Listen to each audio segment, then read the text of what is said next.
Hello દોસ્તો, જય Shri Ram, good morning. તો આજે આપણે કરવાના છીએ રેડ કલરનું ફૂડ ચેનલ। તો સૌથી પહેલા સવારમાં બ્રેકફાસ્ટમાં લઈ લીધું હતું દાડમ અને સફરજન।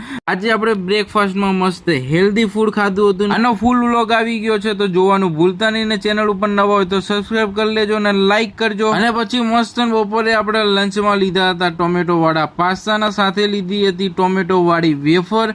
બે રેડ કલરનું હતું ને બહુ મજા આવી હતી ખાવાની। ને સાથે લીધી હતી આપણે સ્ટિંગ અને એ બી રેડ કલર ની હતી ને એ બી પીધી ને પછી લાસ્ટમાં ચેરી વાળો લોલીપોપ ખાધો ને એ બી રેડ કલર નો હતો ને પછી અમે ડિનર માટે નીકળી ગયા હતા રાત્રે 12। અને સૌથી પહેલા મંગાવ્યો તો ઢોસા, પણ પોપટ કાંક કેવો થઈ ગયો કે હું વિડીયો ઉતારવાનું જ ભૂલી ગયો હતો। વસ્ત્રાપુર ફૂડ કોર્ટમાં બહુ ભીડ હતી અને વેટિંગ બી બહુ જાજી હતી તો ફાઇનલી આપણો નંબર આવી ગયો હતો ને આપણે મંગાવી લીધા હતા રેડ પનીર ટિક્કા અને ડેઝર્ટમાં મંગાવી હતી રેડ વેલ્વેટ પેસ્ટ્રી। તો બસ આજનો મિની વ્લોગ અહીંયા સુધી જ છે। તો વિડીયો ગમે તો લાઈક કરો અને સબસ્ક્રાઇબ કરો। તો મળે છે આવતા મિની વ્લોગમાં, ત્યાં સુધી બાય બાય।